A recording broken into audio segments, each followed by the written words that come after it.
जयराम जी से मेरा ये प्रश्न है कि आपकी कैबिनेट ने ये पास किया था कि हमको ये 280 करोड़ रुपया जो है उन प्रोजेक्ट वालों को वापस देना है। कैबिनेट में पास करा थी। आपने कभी सोचा कि हम प्रदेश हित की लड़ाई लड़ें? क्यों देने थे वो पैसे? उसके लिए लड़ाई लड़ने की आवश्यकता है, लेकिन आपने कभी उसको ध्यान नहीं दिया।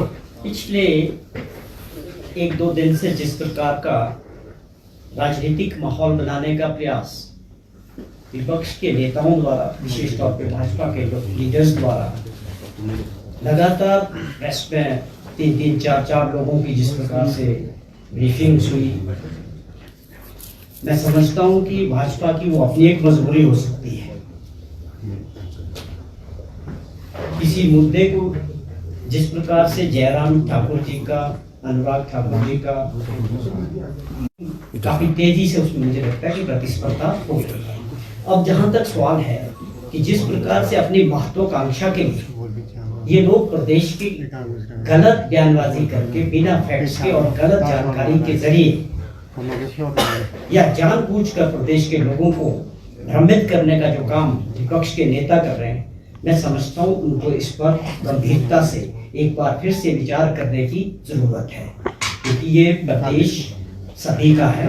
आप विपक्ष में हो, आप सत्ता पक्ष में हो, तो ये हम सब की जिम्मेवारी है कि हमारे प्रदेश की जो इमेज दूसरे राज्यों में चुनाव की वजह से प्रदेश का जो भाजपा है उनका एजेंडा बदल जाता है और वो बिना मतलब छोटी छोटी बातों को तुल दे के राष्ट्रीय स्तर पे बदलाव हुई। अब इसके पीछे इनकी सोच क्या है? जो मुद्दे उठे, जिस प्रकार एक 64 करोड़ रुपए के लिए माननीय हाई कोर्ट का एक फैसला आया जिसमें कहा गया कि इस पैसे को जमा करने के एवज में आपकी हिमाचल भवन की जो प्रॉपर्टी है दिल्ली में, उसको अटैच करने के आदेश माननीय हाई कोर्ट के पास हुए थे। अब ये कोई ऐसा मामला नहीं है, ये पहले भी होते रहे और दूसरे राज्यों में भी होते रहे। मैं हिमाचल का भी आपको बता सकता हूँ, मुझे पूरा याद है कि इनका जो रेलवे स्टेशन है अपना उन्ना वाला, उसके अटैचमेंट के ऑर्डर में। तो ये कोई नई बात नहीं है, ये और भी बहुत ऐसी घटनाएं हैं, लेकिन मैं आपको बताना चाहता हूं कि ये समझने की सबको जरूरत है। कोई ऐसा कंफ्यूजन लोगों के मन में, और जिन लोगों ने इसको बड़े जोरों से उठाने का प्रयास किया, जो पिछली 5 साल सत्ता में रहे, हमें उस बात का अफसोस है कि वो सब परिस्थितियों को जानते हुए कि ये मामला 2009 का था, जो पावर प्रोजेक्ट था उसका 2009 का मामला।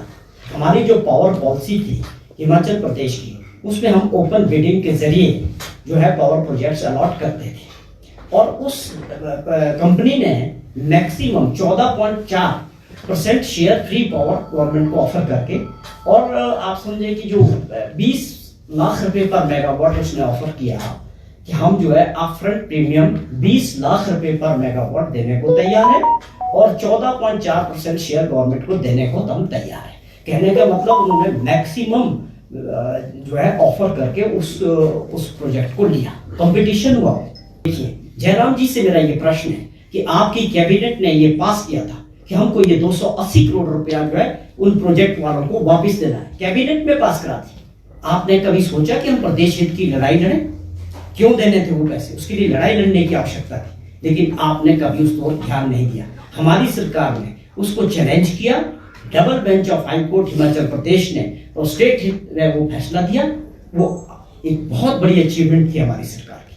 क्यों थी? क्योंकि हम प्रदेश के हित को, प्रदेश के लोगों के हित को जयराम जी की सोच की तरह, ये नहीं कि आज भी कहते 64 करोड़ रुपए दे देने।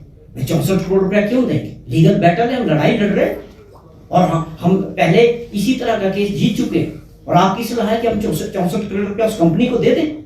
जयराम जी को इस चीज का जवाब देना चाहिए कि क्या आपके टाइम में वो प्रोजेक्ट था या नहीं था और आपकी कैबिनेट में क्या फैसला हुआ था। मेरे ये प्रश्न है, आप लोग जरूर पूछें उनसे कि ये हित है आपका प्रदेश के लोगों के प्रति और प्रदेश के आप